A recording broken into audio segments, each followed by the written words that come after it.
Assalamualaikum warahmatullahi wabarakatuh anak-anak. Selamat pagi semuanya. Kita kembali lagi dengan Pak Guru di tema 3 subtema 2 pembelajaran keempat. Kali ini kita akan mempelajari materi tentang sifat benda cair ya. Baik, kita lanjutkan ke halaman 88 dengan judul melihat benda cair lebih dekat.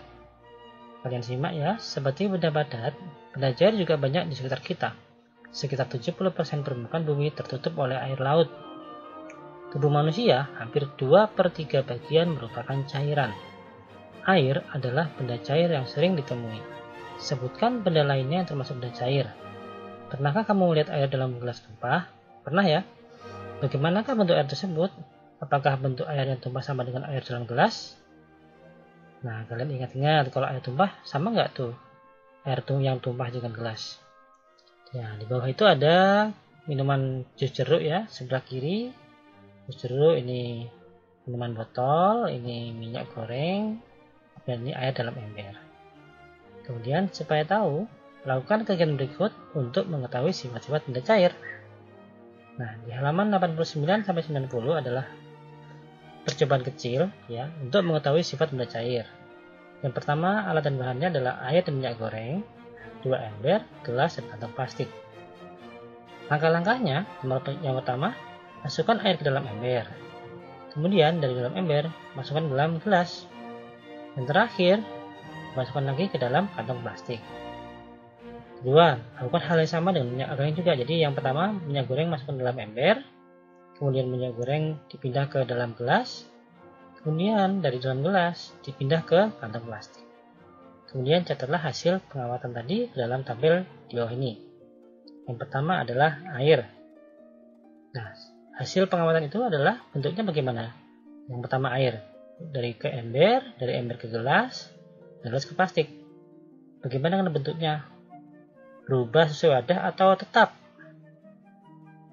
Ya, berubah sesuai wadah ya. Dari ember jadi gelas, dari gelas airnya jadi ikut plastik. Terus kalau digenggam bisa nggak digenggam air itu? Coba genggam. Tidak bisa ya. Tidak bisa digenggam. Kemudian bagaimana dengan minyak goreng? Minyak goreng kan juga benda cair ya. Pertama masukkan dalam ember dulu, kemudian pindah ke dalam gelas, dan terakhir pindah ke dalam plastik. Bagaimana bentuknya? Berubah atau tetap? Tetap itu maksudnya kayak ember, tetap dipindah ke gelas, bentuknya kayak ember. Dipindah ke kantong plastik, tetap kayak ember gitu, itu tetap. Kalau berubah dari ember, dipindah ke gelas, ya bentuknya jadi gelas. Dipindah ke plastik, bentuknya jadi berubah jadi plastik. Bagaimana? Ya, berubah ya. Walaupun minyak goreng, karena minyak goreng adalah cair, begitu dimasukkan dalam ember kayak ember. Pindah ke gelas kayak gelas. Pindah ke kantong plastik, jadi berubah jadi kayak plastik. Nah, otomatis juga sama kayak air ya, tidak dapat digenggam. Jadi, kamu telah melakukan percobaan. Dapatkah kamu menyimpulkan sifat benda cair? Nah, benda cair mempunyai sifat. Apa sifatnya? Yang pertama tadi, ini ya, bentuknya berubah sesuai wadah, ditulis di sini. Yang pertama adalah bentuk benda cair tidak tetap, selalu mengikuti bentuk wadahnya. Kemudian yang kedua adalah ini, tidak dapat digenggam. Jadi wujud benda cair tidak dapat digenggam. Oke, kita lanjut. Halaman 90 sampai 91. Tubuh manusia 2/3 bagian terdiri atas air. Seperti di awal ya. Kekurangan cairan akan membuat tubuhmu lemas. Minumlah air putih sesuai takaran setelah bermain. Seperti habis bermain memantulkan dan menangkap bola. Permainan diawali dengan melakukan pemanasan. Caranya, buatlah 2 barisan dan pantulkanlah bola kepada teman di sampingmu. Nah, seperti ini ada baris 1 di baris 2. Baris 1 yang di sini teman-temanmu. Yang baris 2 adalah yang ini. Nah, setiap kelompok nanti bola dipindah ke sini, dipindah ke sini, dipindah ke sini, dipindah ke situ gitu ya. Nah, untuk selanjutnya nanti akan dijelaskan oleh Pak Guru yang mengajar PCOK. Nah, di sini permainan bola diperlukan kerjasama antara anggota kelompok. Bentuk kerjasama contohnya gotong royong. Nah, gitu ya. Jadi kalau permainan bola itu harus kerjasama. Kalau nggak kerjasama itu nggak bisa main bola sendiri-sendiri. Oke, kita lanjut. Di halaman 92 sampai 93 ini ada wacana, ada teks. Kalian simak ya, kita baca.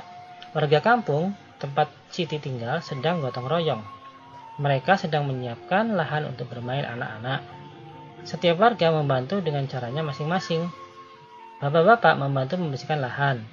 Ada yang membantu tenaga, ada yang membantu menyediakan bahan-bahan yang diperlukan, seperti pasir, semen, cat, dan lainnya.